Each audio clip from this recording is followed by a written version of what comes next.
gave it all. You better get right before you get that, girl. Shoot. I can preach in 3 minutes. Why? Because that's my gift. Whatever your gift is, be ready to use it in season and out of season. If you're always ready, God can always use you. But you gotta be wanting to work with other people. See, I once heard somebody say, we're not an island unto ourselves.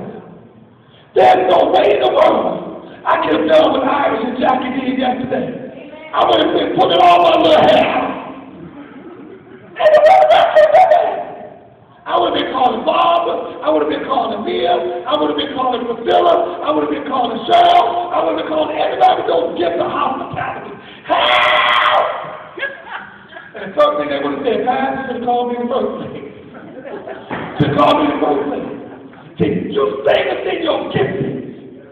Stay where God has called you. You may be able to preach better than me. But God didn't call you to be the pastor of this church. Come on, man. You may know better preachers. There's a lot of better preachers than me.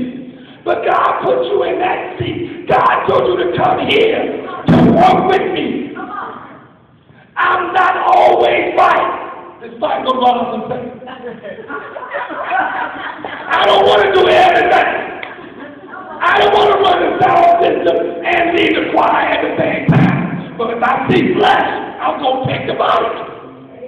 If I see him in payment, talking about some booty listen, I see some Beyonce, I'm taking the mic. Because I want God to be up in here.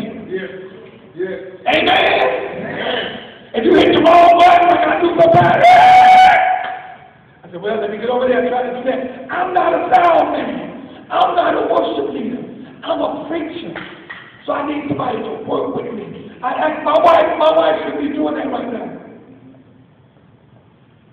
That's right. She loves doing it.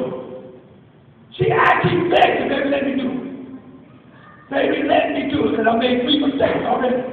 She said, baby, let me do it. She has the authority. She does a great job. How do I know? As soon as you get in the car, don't you ask your baby, what did you learn?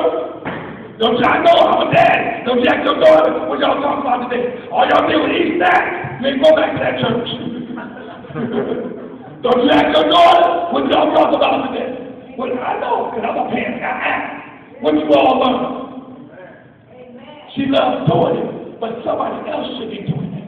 Somebody else should be doing it, because God has a greater calling on her. Not diminishing that, because I started with the children's ministry. For 6 years, I worked with the children's ministry. That's why I can take 17 of them to the park for 2 hours and bring them back to you. And that's why I started in the children's ministry.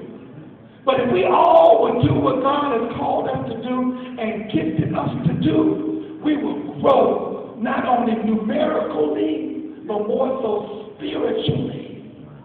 If we would just get out of our comfort zone, some of you, I want to congratulate you. Some of you have stopped something about not being on Divine and Western anymore. Some of you are still struggling with it, but some of you stopped something. I heard you yesterday. Some of you got your deliverance. You realize it's not about the building, baby. It's about you and God. You realize it's not about water. It's not about, what is it called, wood floor. It's not about stained glass windows. It's not about a cross. Give you an emblem. You got to be simple, baby. You better have Jesus in your heart. It's not about a location. It's about the location in which you are with Jesus the Christ. But we have to work together. That's what I'm going to talk about very briefly. I'm going to finish it up next week, unless the Lord changes the message between now and then. But I'm going to talk about